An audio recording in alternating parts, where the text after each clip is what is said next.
Hello guys and welcome to the MSC Performance Podcast. This is season 4, episode 14, and today we have a special guest for episode 2 of our nutritional series with Joe Matthews, and I'm also joined by Mark. So hello Joe, welcome back. Thank you for coming. It's a pleasure, always. Yeah. Always exciting to have Joe on board with the last podcast we did with yourself. That was one of our most popular ones for sure. So excited to do some more nutrition chat and learn a few bits myself, to be honest. Yeah, well, we put out a Q&A, so we've got about 10 questions that we want to try and rattle through. Some of them performance related, some of them health related. So, should we dive straight in? Yeah, let's go. Fantastic. So, the first question was from a powerlifter, so it's going to be performance related to strength sports. It was off-season body weight and time never cut for maximal performance. And I presume it means when should you be starting to cut? Should you be cutting further out from a competition? Or should you do the last couple of weeks in acutely cuts, which is something obviously you're quite an expert in? Yeah, so is this powerlifter? He was a powerlifter, but I guess any kind of like performance sport, strength sport, weightlifting, powerlifting. For sure. I think it can be helpful. A lot of these recommendations and things I say today will depend on the level of athlete you are, with higher level athletes needing a little bit more precision and attention to detail. So this guy he went to Worlds as like a bench athlete, so we're talking perfect from that level. So we aim at that level. So I think you really want to zoom out on almost a year or 2 year or beyond schedule. So let's take it on a year. You know what your major competitions are going to be that year in terms of the ones where you're looking to place, and you might have prep or warm-up competitions spaced in between that. And I'd look at the time you have between each event, and I'd let that time dictate how much you let your body weight increase and decrease from each one. So there's no set rule of how much within what percentage you want to be for competing. But generally speaking, at the start of a camp prep, you're probably going to be doing higher volume work. And I think just from athletes I've worked with, it's helpful to be a slightly higher body weight from an injury prevention point of view, from being able to fuel the training point of view. I think a conservative or sort of a general guideline is to be within 5% of your competition weight, your weight category. And that 5% could be tapered down over, say, the 4 to 5 weeks beforehand, just gradually week on week. That's really general because everyone's going to differ. Some people won't like to change their body weight in those final few days, and other athletes will be happy to dehydrate a little bit. It really depends on where you perform best. So if people are happy to dehydrate a couple of percent in that final week, then those changes can be a bit bigger. But you've also got to take in mind, if you've got a competition, say, in 5 weeks, but then you've got another big competition in 10 or 12, so that gap between them is 5 or 7 weeks, then you want to stay a little bit closer to that competition body weight, because you're going to have to go through that same process again. So it's a lot about planning on a bigger scale rather than just comp to comp would be my recommendation. I think like the question that is getting at is there's been a bit of like a shift in kind of the focus in at least powerlifting, and I presume in weightlifting as well. We're used to these bigger seesaws, like you said, of body weight that people are generally trying to avoid now. But it's kind of moved towards where people are talking about when you're in these high volumes of training. Well, I understand from an injury perspective, you want to be in that surplus. But the argument on the other side of that is like when the training is a little bit lighter and more voluminous, it's probably a good time to maybe get your body weight down to within what you would acutely cut. So that when you get to your actual harder training, maybe like the last 4 to 8 weeks when the training's really peaking up in intensity, it's a good chance then to be over at maintenance or like the smaller surplus. So that's then for the same reason to stay as injury free as possible and to support that training. So if you have to choose between kind of one of those two, I know it's difficult, but would you lean more towards kind of trying to be at comp weight all year round and then having to manipulate the last part so you can support the training when it's heaviest? I'm probably going to give quite a nuanced answer here and say it depends. So most people are going to have a weight which they perform best at, in terms of they get the biggest trade-off between their body mass and how much weight they can lift under the bar. And for a lot of people, that might not actually be their weight category. It might be a kilo above the weight category. It might be 3 kilos above the weight category. And my preference would be to keep people as close to that optimal performance that's just above the weight category, and that can differ from person to person. We've met and probably worked with people who can stay on weight all year round and their performance is absolutely fine, whereas other people do need a little bit of up and down. Whether that up and down is for the physical side or for psychology, and just having a mentality, absolutely of giving yourself more calories, more energy, a bit more flexibility in your lifestyle socially. again, it's not necessarily a black and white response, but wherever that performance is best at, I'd want to stay close to there and not drift up beyond that. And also that performance, if it comes from the mental side of giving a bit more social flexibility. I don't think there's an advantage to being perfectly on weight or say within 1% all year round versus somebody who has those small drifts up and down. It does make a lot of sense what you say though, with regards to that off-season period where the training is going to be, okay, it might be a lot of volume, but from a powerlifting and weightlifting perspective, it's not going to be your heaviest work. So is it a bit of a waste to go in a massive, go in a really big surplus and then have to cut and be closer to the line or even underneath it when it comes to like doing your heaviest work when you're trying to peak. But yeah, there's like I say, yeah, got to be a line somewhere, and everybody's probably a little bit different with that. So yeah, putting something like a percentage, and I guess that's where with your expertise, getting to know each athlete you work with on an individual basis obviously helps with that. Yeah, absolutely. And Luke's point's a really good one about when the work's lighter, actually, maybe it's harder to drop a bit of weight because you're not expending as much energy from the actual exercise. But the good thing about doing the higher intensity, low volume work is it's not really dictated by how much fuel you have available. It's more freshness. So that's going to come from how well periodized your training plan is. And then you can use nutrition intervention. Sleep's obviously a massive one, but you can use things like caffeine to get that extra couple of percent from performance. Whereas the higher volume work will be dictated by primarily carbohydrate availability. So if you're dieting there, you might not get that adaptation early in the cycle. You might feel fine in the final few weeks, but you might have actually missed a few bits a month or so out. I think as well, like when you talk about the mentality of it, it just makes complete sense. Like 4 to 6 weeks out when you're doing heavy training, there's less leniency to be like, okay, I'm going to go out for like a meal with some friends, I'll have a few drinks because I'm getting super close to comp. I really want to avoid that. But like 16 weeks out, it's like, I'm not going to turn down going out for a meal with friends, so the calories might be slightly higher. You have a couple of drinks. So when the mentality of that is slightly further out, if you're allowing that little bit of flexibility, like you said, from a mentality, but also a performance basis, it makes more sense to do that slightly further out. So I still do like that. But I think what you're saying is avoiding like these big spikes and doing like a Ricky Hatton, like 20 kilos. Allow yourself like a buffer of 5% maybe that you can easily cut that down. There's a psychological, there's a psychological side of it as well, isn't there? If that, you finish a major comp, season and having that bit of a break psychologically, eating some good food, going out, enjoying yourself a little bit. Psychologically, you probably need that, don't you? I mean, from a field sport, point of view as well. Like you finish a long season, you want to have a bit of a blowout at the end of the season. That's when guys will often get the holidays in and go for the nights out and stuff like that. So, there's probably got to be a little bit like of leeway. That won that. I don't know what he won, but then like he was found like in a different country like 3 days later, still in his strip. Do you remember? Yeah, it was a few days ago. Yeah, Freddie Burns who won that. Yeah, won the premiership for Leicester, and he just went. Yeah, exactly. So, if you're an athlete listening to this and you think, well, I don't need that mental blowout side, I'd still encourage you to periodize your nutrition like you periodize training. So traditionally, it'll go back 5 to even 5 years ago. We now, if you're a power lifter, you understand the concept of periodizing your training in blocks. We'd do exactly the same from a nutrition perspective. So we know actually this is going to be a higher energy block where we prioritize this, and then we're going to taper down. So throughout the year, your nutrition in terms of your energy demand is coming up and down, but not just randomly to fit around birthdays, weddings, social occasions. It's actually planned in alongside your training. So that's the way to do it. It's not, I wouldn't want people to think, oh, well, I can stay lean all the year round or the whole year round, so I'm going to do that. Actually, periodizing your nutrition is to make sure you get the most out of each training block rather than just staying as lean as possible all year. Yeah, isn't actually the optimal, is it? No. To stay completely lean all year round. Yeah. And a lot of athletes at the top level will do that now. They'll have their periodized training plan from their coach, their technical coach in SSE, and then the nutrition will fit to that. So the nutrition, for me anyway, comes after the training plan and technical plan is in place. We fit the nutrition to that rather than vice versa. Yeah, makes sense.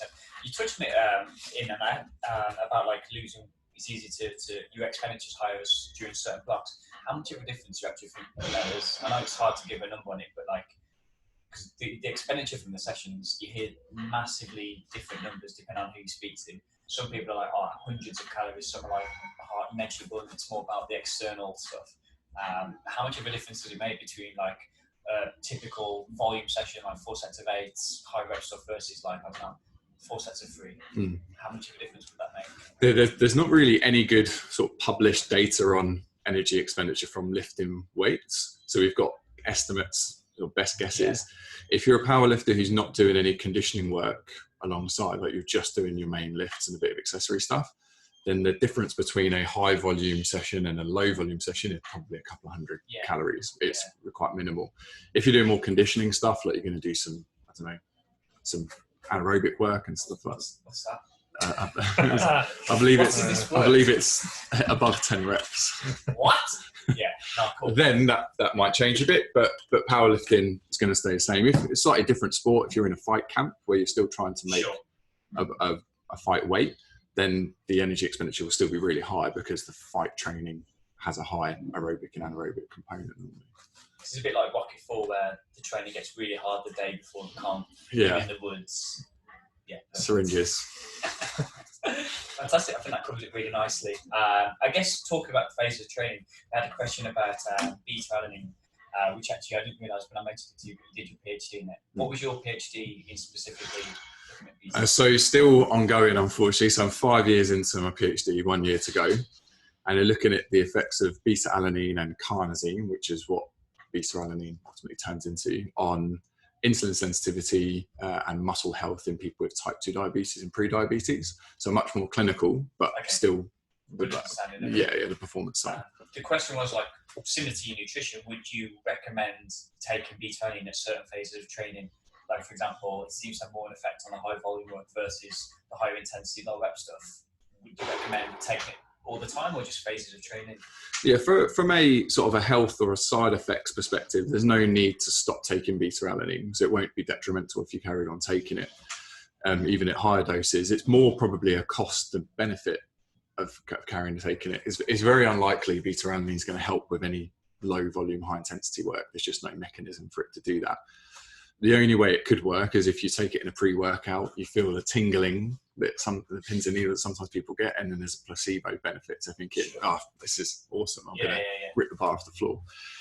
From a physical perspective, it's not going to make a difference. Where it can help is in those high volume sessions and blocks. The downside to beta-alanine is it probably takes about 4 weeks to 6 weeks of supplementing at a fairly high dose to get that maximal performance benefit. So you need a 4 to 6 week lean into your block, then take it for however long that 4 or 8 week block is. Then you could probably come off of it. So it might mean that you do a couple of cycles per year. So it's a little bit like creatine. You need to kind of load up the stores kind of thing, or? Yeah, it takes a little bit longer than creatine, and it's probably more expensive. Did I read recently about creatine loading is actually like not necessary, or is that false? I read that recently. Like, but obviously we used to go through like a loading phase of it, and you'd be doing a lot more in that first few weeks. And go down to a normal level of. Maybe read that somewhere where that loading phase isn't actually the classic loading phase would have been 20 grams of creatine a day for 5 days for a week, and that 20 grams would be split up into 4 or 5 gram doses, and after that 5 days you've then saturated the muscles with creatine, so you get the benefit. That's what I understood. If you needed to I want to take creatine to get the effect in a week, you do a loading phase. But if you didn't particularly care, you didn't need it for next week, you should take the normal dosage, and in a month's time you get the benefit. It depends if you need it short term or exactly that. Yeah, most of the athletes I work with will take creatine, particularly the rugby players, and they will take 5 grams a day throughout, and then just stop taking it during the off season. For a power lifter, there's a trade-off between water retention that you can get with creatine. Some people will take creatine and they will retain a lot of water in their muscle, and their weight could go up 1 kilo or 2. I'm about 1 kilo, and I don't particularly feel much. I don't know, it's hard to put a number on it, but I don't feel any massive benefit, and the negative of being 1 kilo heavier. Exactly. So there's that, because you're in a weight category sport, there's that real trade-off between size and strength. Yeah. Creatine, again, is more likely to help with the high volume work. It's probably not going to help with a 1 RM, but it might help with that higher volume block that then helps you. That's good to know. Take it down to 1 RM. Give yourself that little bit of flexibility to go a little bit higher with the body weight. Doesn't matter, and it also doesn't matter because you're going to lose the water when you come off it. But yeah, and the washout for creatine will be about 6 weeks. So if you're really concerned about that water weight, you'd want to come off of it about 4 to 6 weeks before you weigh in, and that should be fine. Beta-alanine, there's no water retention, so you wouldn't have to worry about that. And then we spoke a little bit about, there was a recent study on the detail looking at how it has more of an effect on a beginner versus an advanced, because it seems to be like, it's something that you improve from a training adaptation. You get better at kind of buffering the lactic acid, or whatever the beta-alanine will do on a physio level. Advanced people train that anyway, so it seems to benefit beginners more. Yeah, and that pretty much goes for any supplement that exists. The one that maybe still has more of a benefit for advanced lifters is caffeine. But beta-alanine and creatine, they work by supplementing an energy system that your body can improve on. If you're an advanced lifter, those systems are already close to being maxed out, which is why you're good at what you do.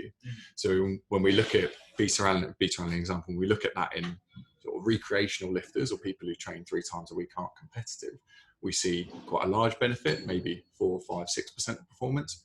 When you look at the highest level athletes, you see maybe 1% performance benefit, or even at that limit of that we can even say it has worked. Yeah. And that's pretty much the same as the closer you get to elite level, the less some of these extra things are going to work. Do you think that's why, like, when you see like all these people buying all these mad supplements, like beginners like really buy into it, or I guess it's a combo of also trying to get the quick results fast, but maybe on some level it's like they get such a good result from it as beginners, they're like obsessed with, like if you get to like Body Power or something, you see like all these people buying supplements that might not be like the most advanced guys, because they get a bigger return. And then kind of at least enough for my training, probably yours as well, like maybe you was a bit more obsessed with supplements when you first started out. I was obsessed with them, and then like I take anything. I take occasionally creatine, protein, and then a pre-workout like caffeine. Yeah.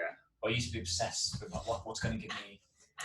I've gone through exactly the same journey as a nutritionist. I think when I first started out just under 10 years ago now, I used to hear people say, "Oh, it's all you need to get the bottom of the pyramid in place, the big rocks in place, and then supplements on top." And I used to think, well, if you throw them in anyway, they might help. And now I'm of the view that we'll come on to it a bit later, being consistent and relentless with the basics will be far more than any supplement can do. And it's not boring, it's not sexy, you can't sell it at Body Power, but the creatine, the beta-alanine, protein powders are just the cherry on top once you've got everything else in place. In the early days of my training, like it was a rugby club I played for, was sponsored by USN. Nice. So it was like the USN all-in-one, and I think it was probably around the time I started training properly as well, and I was super, super lightweight for where I needed to be. And over the course of a year or 18 months, probably got on like 15, 20 kilos. And it was, I probably, obviously I was started training properly, so that was probably the main reason. But I think because I was taking like the supplementation with it, it was like, I was feeling a real good benefit from it. So I was really obsessed with taking it. But yeah. These days don't even have protein shake, to be honest. I do need to get on, like I'm sloppy with creatine. I'm sloppy, but I need to get more consistent with taking that. But it's definitely, I think in your earlier training days, it's like supplements. And then I used to buy like Muscle and Fitness mags, and it was just for the adverts. What pre-workout? It's expensive. John used to buy like pre-workouts called like The Curse. I'm like, who's buying that, man? Do you remember Jack 3D? Yeah. So I was talking to somebody about that the other day. That everyone knew that Jack. I was talking to Rugby. I was doing an anti-doping talk with some of the lads at Wasps and about things you shouldn't have because they can return an adverse finding and you get a doping ban if there's something in it that shouldn't be. And I mentioned Jack 3D, which is a workout we all heard of, particularly like our age, because we knew it had something in it. It wasn't supposed to be in it because it was so much better than everything else. And then after being on the market a couple of years, it was taken off because it had banned stimulants in it. I reckon you can still buy the old one, like if you go on eBay. On the black market. Yeah, the black market, because there's the new Jack 3D, which is the legal version, which is terrible. Like it used to be. And on that as well. So if they're powerlifters, given the last question was talking powerlifters, is any supplements you have, they need to be what's called informed sport tested. Which means that supplement has been batch tested independently to show it doesn't have any banned substances in. If you take something you just buy off the shelf in Holland Barrett, say, or you just buy a normal range off the internet, there's no guarantee that that's free from anabolic steroids or stimulants. And if you're tested, it could be you fail a doping test because of supplement contamination. Protein. Whereas if you take informed sport products, you're generally protected against that. Yeah, I've got to be honest. Like I do buy the informed stuff if I've got like a big con like British or Worlds, because the likelihood of getting tested is higher. but in between I'm really bad for it. Like I buy just my proteins, normal protein. I don't buy the informed, which I probably should. But that's good advice for people. Yeah, if you're not tested out of competition, then you can save your money. You can save your money. Whereas the rugby players, for example, they could be tested at any point throughout the season, so they can't really do that. But if your competition is seasonal, if you like, then you can save your money on some of the cheaper supplements. But is the curse informed sport? Or is I don't know. I've not heard of that one. No. Like a zombie phase. I don't want the curse. I don't want to be cursed. I'm not asking that one. You're asking that one. Big man. Okay, well, bigger for fuck's sake. Okay. That's definitely one of the rugby lads. I'd look into that. Buzz from yeah. You touched on it about like the supplements and stuff. So someone asked me, is there a difference between like? Well, let me get the question. But like, is there a difference between different protein sources? Like, are the higher quality protein powders, are all protein powders of similar quality, or is it worth buying like a higher quality one?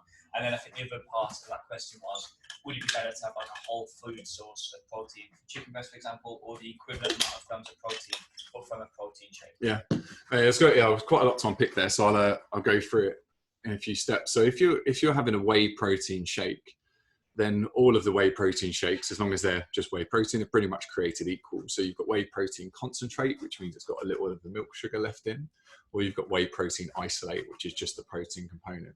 You'll normally pay more for isolate than you will for concentrate. And the only reason you'd ever need to do that is if you had quite a sensitive lactose intolerance and that the sugars from the concentrate were enough to set you off. But that's going to be really rare, even in people who are lactose intolerant. So you concentrate, you're fine, you can save your money. If you're looking at veggie or vegan protein powders, like the pea proteins and the hemp proteins, one, not necessarily an issue, but consideration is if you're having plant-based source protein supplements, is that to get the same, we call it muscle protein synthesis, is you can think about it as like the muscle growth response when you have food. That is slightly blunted from plant proteins compared to whey. So if you were to have 20 grams of whey protein, you might need 25 or 30 grams of the equivalent plant-based protein. And that's because of the amino acids that are in each type. It doesn't mean that you shouldn't have the plant-based ones. It just means that your total dose probably needs to be about 20 or 30% higher. And then you even out, you're fine. So that's just one thing to consider. In terms of supplements versus whole food, it really depends on how many calories you have to play with and how quickly you need to eat. If you've got 2 training sessions in a day, then supplements can be really helpful in getting something in quickly after that first window. There's obviously the convenience that you can just throw a protein or recovery shake in your bag. Although if you're on a calorie reduced diet and your appetite is normally high and you're feeling hungry and that's something you struggle with, I would generally steer away from supplements towards food because it's going to suppress your appetite more and you're going to enjoy eating probably a meal more than you will drinking a shake.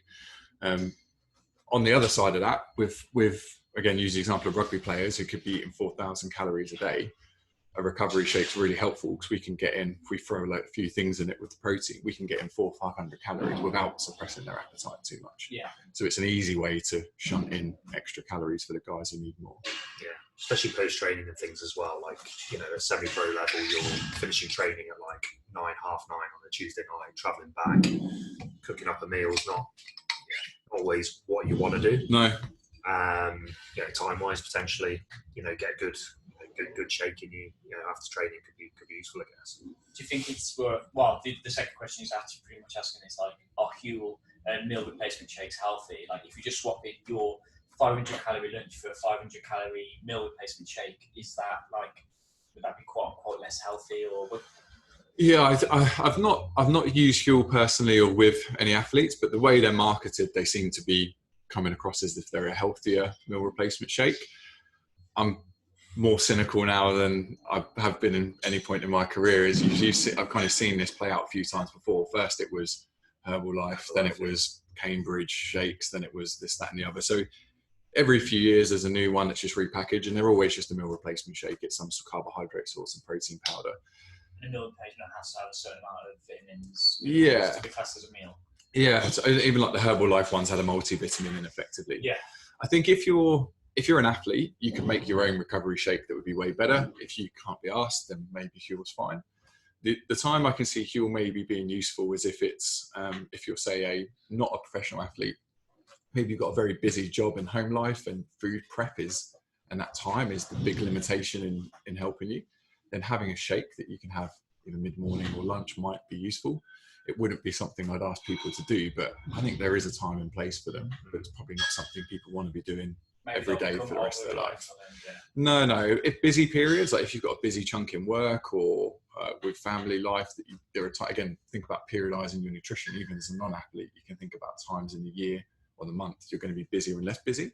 It might just be something you have for those busier times to give yourself a bit of breathing space elsewhere. So maybe from like a nutritional perspective, they're fairly similar, but from like a mentality and from like a psychological, it might just be difficult to sustain it. Like I said, the satiety is not quite there, and is that right? Or? Yeah, I think so. And I think my preference is always going to be for people to get the nutrients through food, because there's just so much more that comes with that.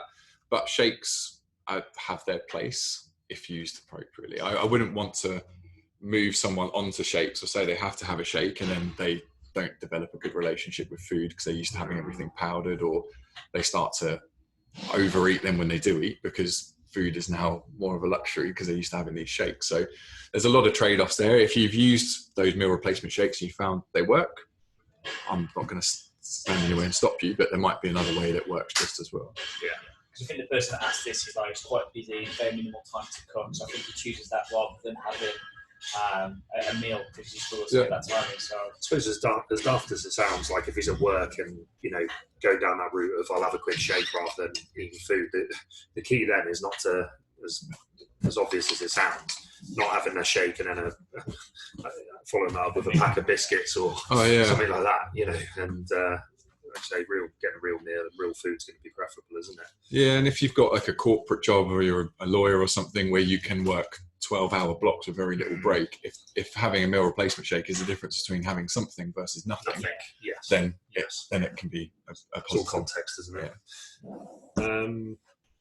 Someone's asked a question about sex pre-fight or pre-game.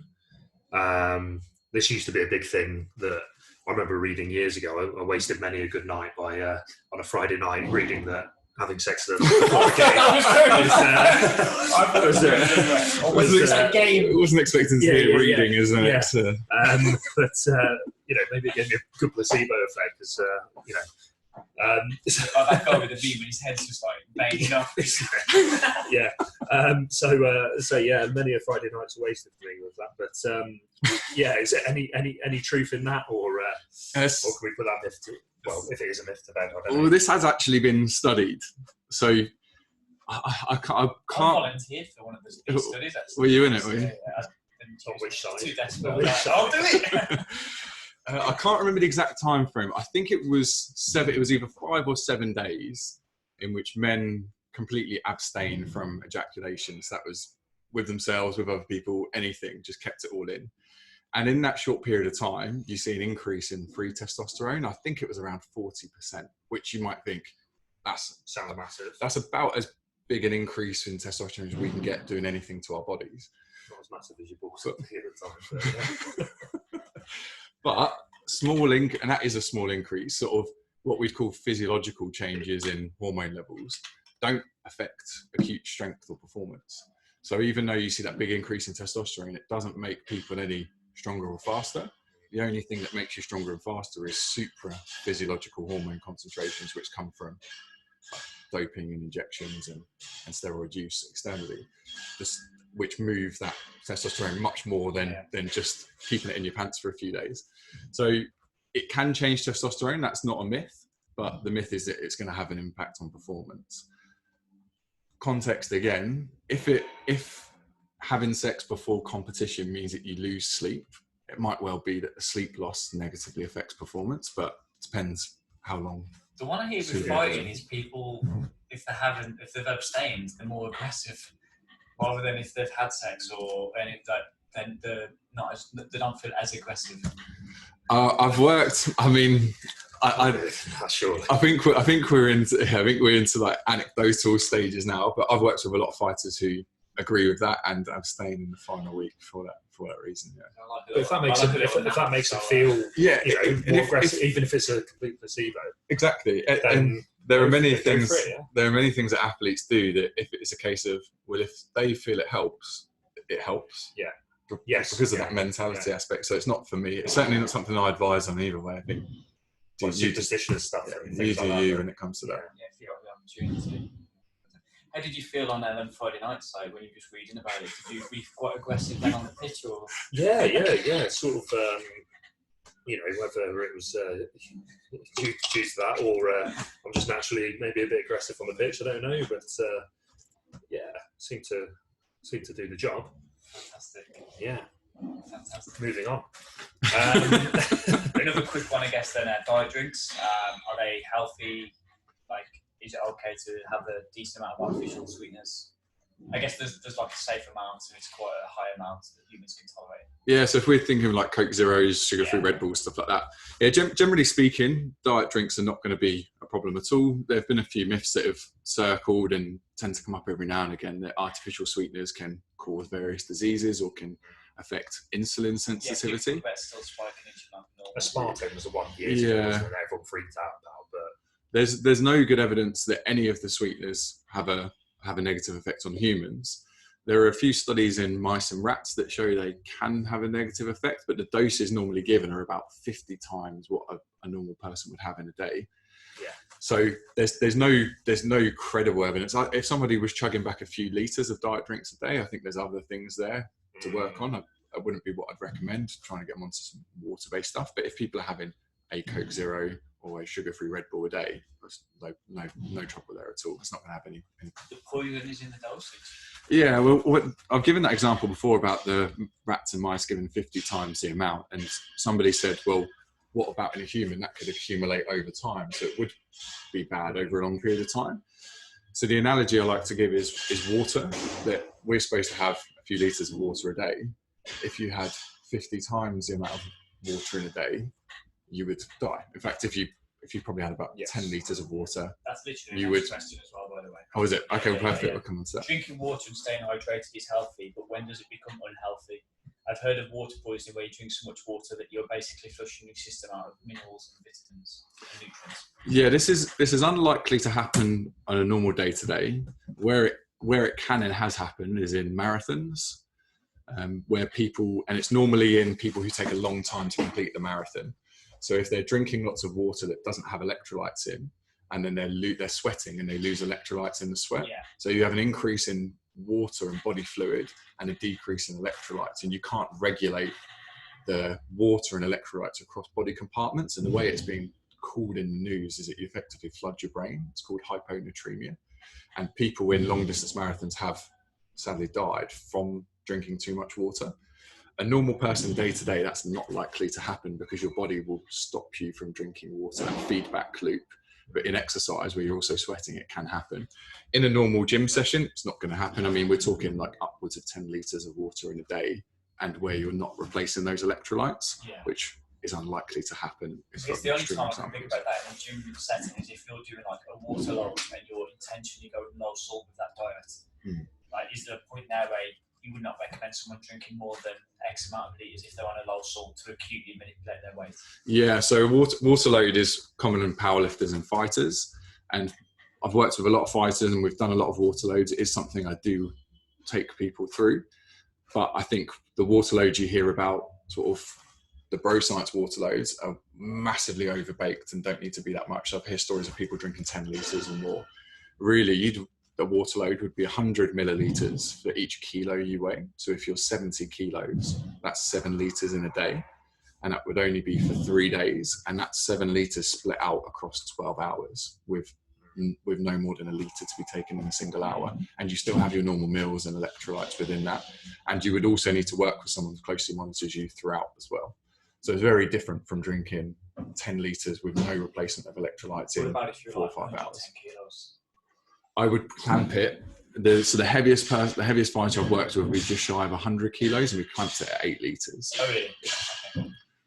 So it'd be lower for lighter, but then clamped at the higher end. Even then, I'm sceptical of how much difference a water load weight. So for anyone who's not familiar, water load, you have 3 high days of water intake and then 1 day of tapered water intake, which is lower. Some of the crazy stuff you hear is people will have 6 or 7 days of high water intake than nothing at all, which is not how it should work. So how much lower do you go on that taper? So on that taper, it'll be down to about 15 to 20 millilitres per kilo. The week meal, I thought it was like 10 mil. Yeah. So if you're 70 kilos, I think it works out as about 1.2 litres. What's 1.2 to 1.4 litres is what I'd normally go again, spaced out throughout the day. So yeah, not starving or dehydrating yourselves by any massive way. Yeah. So you don't have to worry about the water. There you go. Decent. Not unless you're running a very slow marathon in the heat and you're just drinking lots of water. Yeah. Wicked. Mark, it's time. You've got to do it. Big Mac v Zinger. Yeah, it's definitely one of the rugby lads has asked this. This is typical rugby nutrition. Big Mac versus Zinger.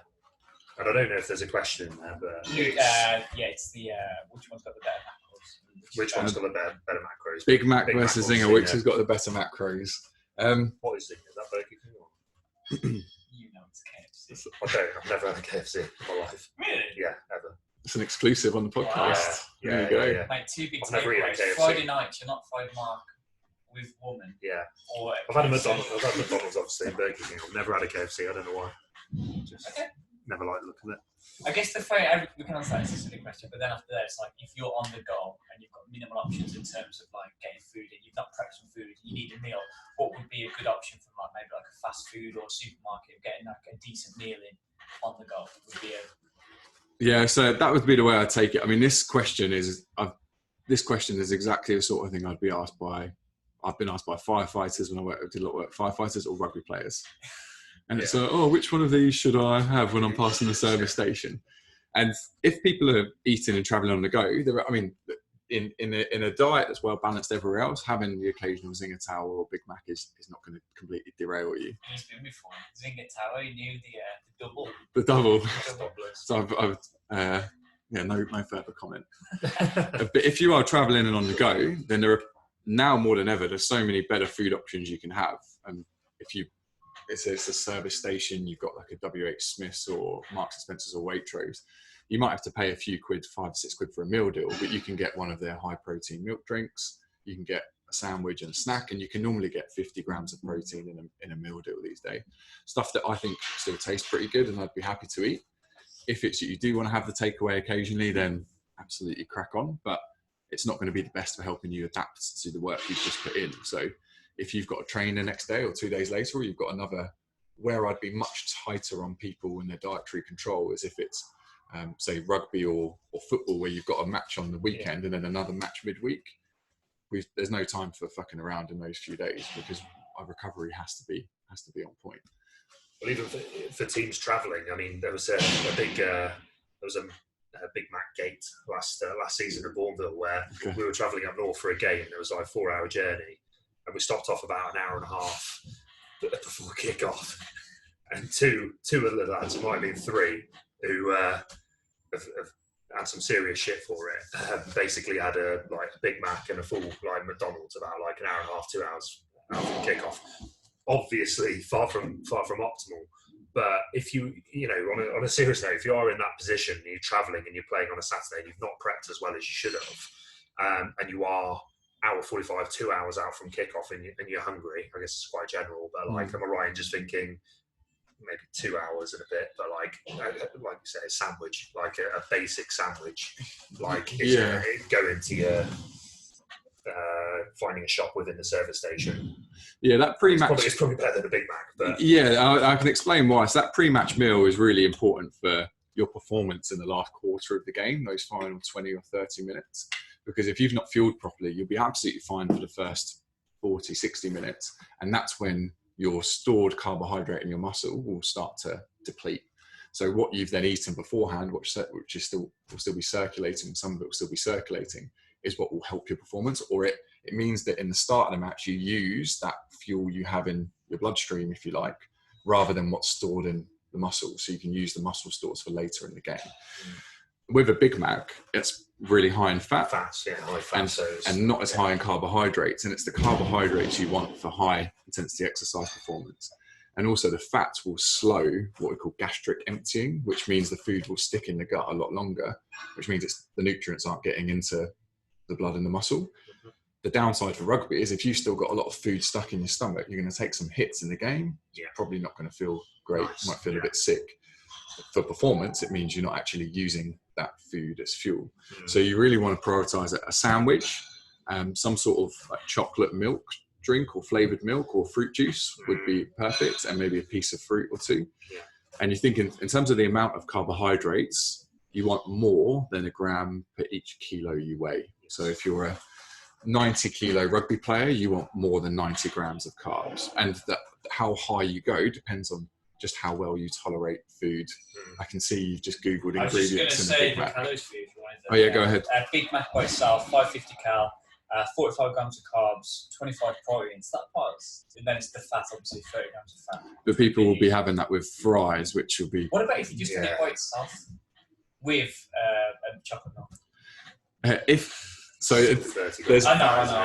There are no conditions under where a Big Mac can be used as something useful before exercise. After, I'm a bit more lenient. It's by no means going to be perfect for recovery, but beforehand, you're really just taking a few % off your performance. Where if you've been training all week and prepping, it's such a waste. Yeah, it's just a waste, and it's something you could have at another point in the week that's not going to be a detriment. So to the rugby lads, have it on the way back from a game rather than on the way. Are these unnamed players, or they can be publicly named and shown? Unnamed for the sake of the podcast, but yeah, I think they've been dealt with accordingly. You've also got the calories from the Zinger. Yeah, it's not much difference. Like, it's 425 calories, so slightly less. 43 grams of carbs, 18 fat, and 28 protein. So I think the Zinger wins, but no one's winning any awards for it.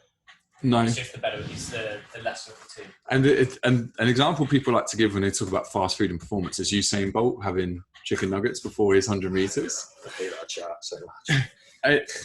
I think the context here is that most of the time he won't be eating that. No. But also he competes in a race that is not dictated by fuel availability. Yeah. So 100 meters is over for him in 9.5 seconds. He doesn't need loads of carbs stored in his muscle because he's not going to use them. We're talking about events that go beyond the hour where fuel is going to dictate performance. So for him, whatever he has to eat in the morning to feel like he is the fastest man in the world, you go and do you. As long as it's not going to be too heavy and weigh him down. If he wants chicken nuggets, you go and eat chicken nuggets. The story was he was in Beijing, wasn't he? And it was, I think he had a bad meal or bad experience on the first night he landed or something like that, and then eventually tapered into like just eating chicken nuggets like a few days before the race. I mean, I'd be shocked if he didn't eat something else apart from chicken nuggets, or else he'd probably be dead. But like, it's people take that context and say, well, all he ever eats in his whole life are chicken nuggets, so I can do what I want and be as fast as Usain Bolt. Yeah, and the other example, say to people, when you're as good as Usain Bolt, then you can eat chicken nuggets. Or with S&C, you might have heard like the Messi example. Messi doesn't do S&C. Fine, when you're as good as Messi, you can stop doing S&C. Yeah, exactly. Yeah. But in the meantime, if you're that good at your sport, get under the bar. Yeah, exactly. This leads further, I think, into like I was talking to you earlier about. There's been like a shift in powerlifting. There's a couple of like high-level powerlifters that are putting a big emphasis on like higher quality foods and quote-unquote healthier choices of food. So they're leading more to, rather than just having chicken breast, having like organic chicken breast or like corn-fed chicken breast, like the highest levels that they can get. Obviously, there's an additional cost with it. Outside of like the macro breakdown, so you said like pre-workout, avoiding like the higher fats, etc. If you want calorie for calorie, so like normal chicken breast versus organic, like free-range chicken breast, how much of an impact would that have, I guess, on performance and also on like health indicators and markers? And is it worth, everyone's different in terms of financial situations, but is there a benefit to health? Yeah, I'll try and come at it from a few different angles and give situations where it might be worth doing and might not be. So if we're talking just about physical performance, there's, in my view, there's no benefit to having organic or higher welfare foods than not, because performance will be mainly dictated by the macros of your diet and the energy content. And as long as food quality is generally good elsewhere, that shouldn't be an issue. So I don't see that as important for performance at all. If if you're talking about organic foods, generally fruits and vegetables, the benefit you're getting from organic produce is that it hasn't had pesticides. Well, that's not true. You're still allowed to use pesticides that contain 5% of what would be non-organic components. So it's effectively 95% free of non-organic pesticides. The residue, what are called pesticide residues, are monitored on foods, and they have to be within low limits that are shown not to be harmful to human health. Occasionally you will get crops and sites where they do go above limits, but then they're controlled back down. So when we look at people who eat organic fruits and vegetables versus those who don't, the only difference you see in terms of health is that it's linked to socioeconomic class. So basically having more money, you tend to be more healthy because you can afford to buy those sorts of things. Having said that, if money is not an option and you prefer the taste, some people say organic produce tastes a bit better, it's a bit richer flavour, then by all means carry on. It's not that I want it banned from the supermarket, but there's no, if it does help, it's going to be very minor. For meats, there's a different consideration because the higher welfare meats, it's how the animals have been treated as well. So if you've got, say, what was the example you gave for chicken breast? Was it? It's like free range, I can't maybe corn fed. I don't know if that's even better, but like corn fed free range versus like, I don't know, barn reared chicken breast. Yeah. So some of the higher welfare meats normally means the animals have had better living conditions. Because of that, you normally get better quality meat in terms of actually taste and appearance. There is data and research evidence that it has much more of an impact on meat quality than it does on fruit and veg quality. For performance, it's not going to make a difference. The protein from a frozen chicken breast, when you account for the weight and the water that's probably been added, will be the same protein or amino acid compositions it will be for an expensive fancy chicken breast. Where there might be a small benefit could be from a health perspective, because the fatty acids that are in higher welfare meats will tend to be of healthier fats. But with a chicken breast, we're talking about minimal on that fat anyway. So it might be more or better in sort of your fattier meats like pork or beef. But yeah, if it's from an animal welfare point of view, then the more expensive products are going to be better. From a performance point of view, probably doesn't matter. From health, it might make a small difference, but certainly not as big as some of the other things.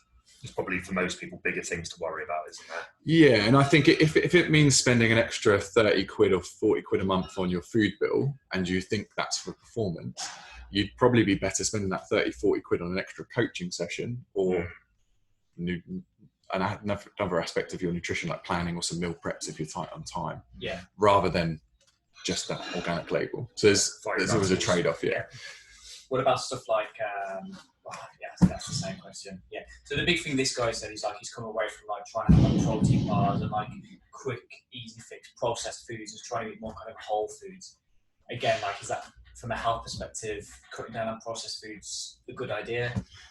Yeah, there's for most people we'll call the 80-20 rule, which you might have come across before. Sure. You can apply it across lots of different disciplines as well. But if 80%, or the target should be to get to 80% of your diet based on minimally processed foods, and then the other 20% might come from processed food. It could be supplements, could be a protein bar, could be your takeaway at the weekend.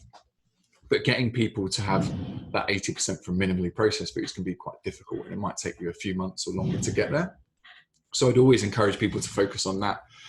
If the majority of their protein intake is coming from supplements and protein bars, I'd look to see if we can do something about that by changing some of the meals and breakfasts first. If you've got someone to that 80-20 and they want to take it further, like let's say they want to be the extreme, they want to get the small benefit, they're at the top, they want to get the small benefit. Would there be a benefit of going to 90-10 or 95-5? Yeah, there can be, as long as when you get to that point, as long as the person's got a healthy relationship with food. Sure. We see a lot with sort of the Instagram world, and that people who normally have that tight a dietary control generally aren't normally have the best relationship with food, or might have orthorexia and body image issues. And I have worked with full-time athletes, particularly at the elite level, who will be closer to 95-5, but they have a very good relationship with food, and the food they eat is still very flavorful, home cooked, they're not restricting. They're just relentlessly consistent with the basics, and they prefer to eat that way. So it's possible. It's absolutely possible. Okay. Great. I think we just got one more question, which do you want to... Read your writing, mate, unfortunately. Is that advanced? Different. In your experience of working with different athletes, is there a difference between what are the advanced and the elite guys doing that the intermediate guys aren't doing, and what are the intermediate guys doing that the beginners aren't? You got your big box. What are you seeing the top guys who are the most dedicated to their sports? What are they doing that the others aren't? If you'd have asked me this question 8 years ago, I'd have said that there was some sort of secret sauce or combination of nutrients or split of macros that the best people were doing that other people weren't. The more time I spend at the sort of elite end of sport, it's just that the best athletes, or the athletes who are best with their nutrition, are just, I kind of just said it, they're relentlessly consistent with the basics. So everything's always prepped. Everything's always planned. They don't miss a meal. They have fewer days off, if you like. They don't need to have days off because the food they make is actually very tasty and flavorful. They get sustainable. Same as training, isn't it? They get 7 to 9 hours sleep a night. And if you're relentlessly consistent with those basics over 3 or 6 months, the change in performance and health will be phenomenal. It's most people are a lot less consistent than what they probably think until they're shown that they're not consistent.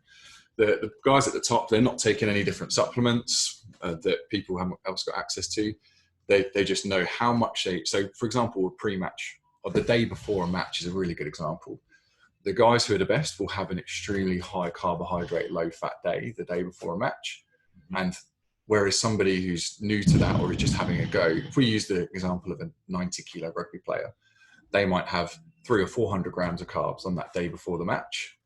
Whereas the elite player might have 700 grams of carbs because they're just so well drilled in what they need to do on that day. And that fueling on the day before will help their performance on. Yeah. It's not rocket science, but it's just taking that a little bit more seriously, that consistency. Yeah. But it takes time to get good at that as well. You can't go straight from no knowledge to perfect. That takes time. But once you get there, you can stay there for the majority of your career. And whether that be in sport or otherwise, it makes living an athlete lifestyle a lot easier and staying closer to your ideal performance or body weight a lot easier. I think like you just said, it's just not sexy, is it? When people ask, well, that's the thing. They want their golden nugget, don't they? And it's the same with training and the literal golden nugget. Yeah. Your mate. I was going to ask the guys that had the Big Mac. Are they good players for the ball? Were they starters or were they like subs? Are they the superstars? Exactly. It was. Doesn't mean that. One of those players is left now. It's not had his contract renewed. Trying to think who the other two were. I can't remember now.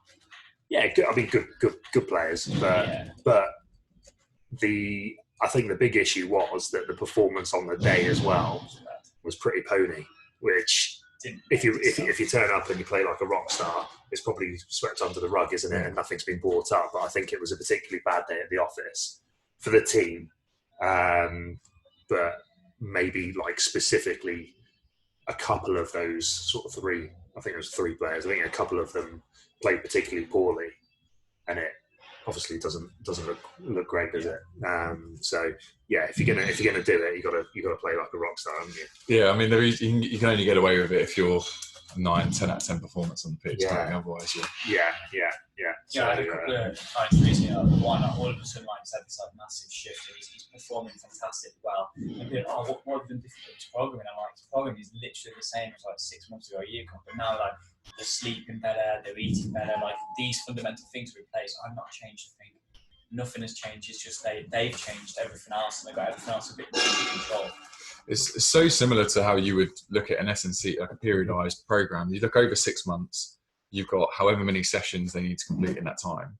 If they complete every rep of every session, you're going to get better. Exactly. Same with nutrition. If you get, not every, because you can have that bit of room flexibility. Let's say you get 90, even 80% of those meals right. Most people are probably at about 40 or 50%, just because they're not eating enough or the right foods, or they remember the good days more than they remember the bad days as well.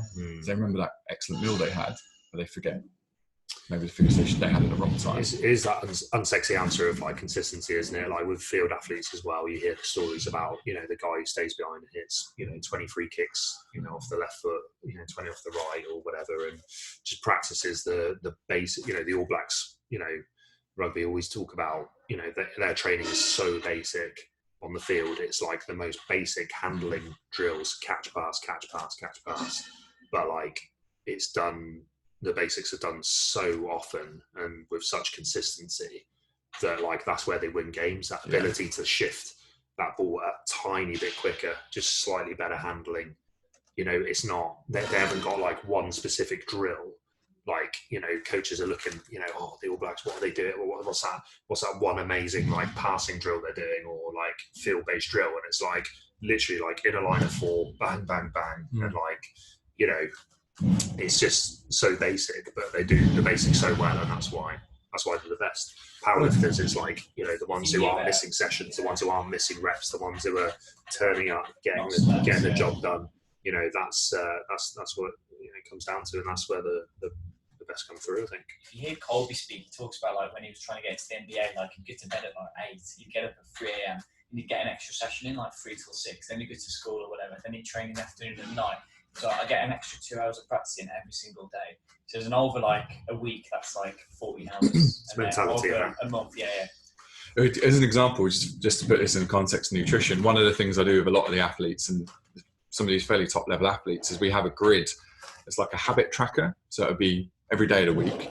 And then each day of the week, it's got the meal they should have. So it would say breakfast, might say mid-morning snack, pre-training boost, which is normally a high carb snack depending on the session, post-training feed, which is maybe some sort of smoothie or recovery shake, mid-afternoon meal, evening meal, pre-bed. There's normally 7 or 8 things, and they'll be adjusted based on their training schedule. And each meal, we don't track grams and everything on MyFitnessPal or anything like that. It's just traffic light system green. I had exactly what I was supposed to have at that time. Not the meal, but the composition of the meal, the quality of the foods. Amber, it wasn't ideal, but it was still okay. I did what I could in the situation. Or red, I either missed the meal or it was a bad choice. So across the week there, we've got 7 per day. Across the week, we've got 7 days, 49 effectively traffic lights we're looking for. If 40 or more of those are green, they're doing really well. And then if we can talk about if it's consistently that something is an amber, what's going on here that makes it the amber, and it becomes more of a logistical conversation and a knowledge one. It's okay, why haven't you got the thing you need at that time? Is it because you're moving from place to place? Yeah. Is it because you didn't have time to prep it? And once you've got the basics of nutrition, and it's a lot less about the science and chemistry of nutrition, much more about the behavioural and organising of people's lives. So that's a way people can track. If they don't want to track calories and macros, that traffic light system is a good way to go, and I use that more than anything else. It's a good idea. Yeah. I think that wraps it up. I think we got through a lot of good stuff there. So, that was really interesting. Perfect. Yeah, loved it. Thoroughly enjoyable. I think a lot of takeaways for people. Well, hopefully not too many. Nice. Go easy on the big backs, boys. Right. Can we insert some canned laughter in? Posted it. Fantastic. All right, thank you for joining us, Joe. I think we've got one more podcast with yourself coming up, which is rugby field sport related. Yeah, I think we're going to do a rugby nutrition special. Is that the plan? That's right. I think so. Episode 1.1. No Big Macs. No Big Macs. An hour of Big Mac chat. So yeah, look forward to that one. It's nice one. Good. We'll get that hooked up in the next few weeks. So thanks for tuning in, guys. Yeah, cheers. Thank you, Joe. Cheers. Thank you. Cheers.